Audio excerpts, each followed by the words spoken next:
Today's video is all about sloping sites. Stick around for my top 3 tips for building on sloping sites.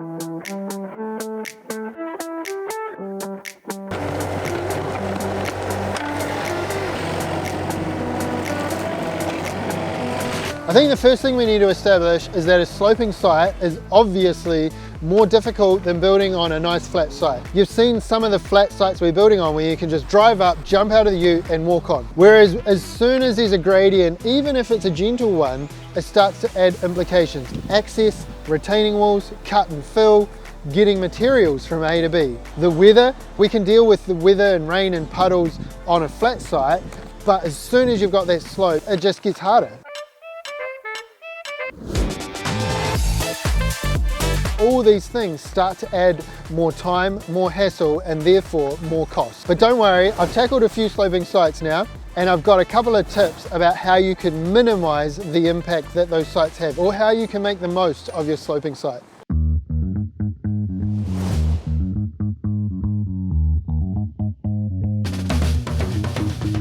You got to get a good designer on board, and that good designer needs a good survey. You need a good topographical survey that shows you the exact lay of the land. Now, one of the ways that you're going to get a really good survey is you're going to make sure that the majority of your build platform and your access is free from vegetation.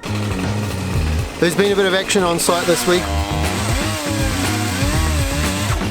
Over the weekend we've been doing some tree work.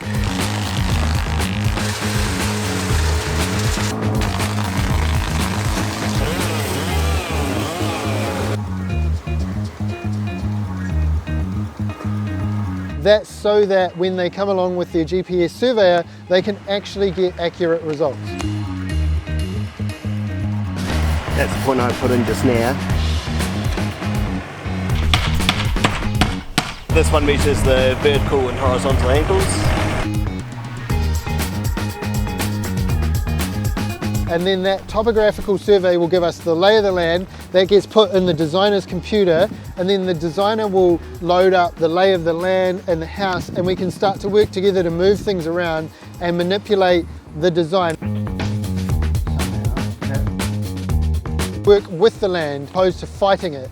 By that I mean you want to look at, if this is how your land's going, there'll be a natural way to do a cut and a wall and a fill, and each site's different depending on where the view is, where the access is. So different sites require different work, and this one is unique. Over there we have had to install a 1.4 metre retaining wall, and on this side of the front face we have a 1.4 metre block wall. But that's where you work with your designer. You get that accurate information into the computer, and then you work through, like, if we design it like this, we're going to have to put a gnarly retaining wall here, but if we move it over here and do a cut and a fill, we're going to be able to minimise some of that impact. This is actually the part of taking on the section nobody wanted that I really enjoyed and put a lot of effort into, and this is where some of my learnings over the years of working on multiple sloping sites comes into play.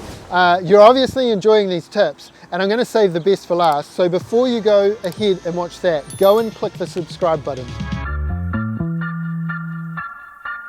To keep everybody in the loop, from the builder, the designer, the council, at the end of the day it's your sloping site and it's your vision and it's your home, and that team of people, even including the council, need to be on board to achieve your vision, and so it's your job to be the go-between the builder and the designer.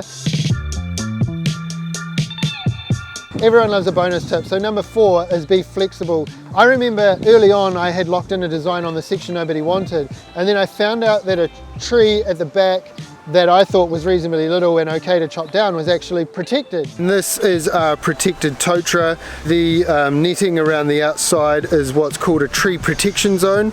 So that's all about looking after the roots, and we can't work in there or even store materials. It's the tree there. It meant that I couldn't put my garage where I wanted, and we had to essentially flip the whole design. In the end, I've come up with something that I'm happy about, but there's always going to be unknowns or changes, or when you model it up in the computer, it's not quite working the way you want. I think you've got to have a vision of what you're trying to achieve and then be flexible to move things around to make that vision come to life. Part of that, being flexible, is working out your key goals.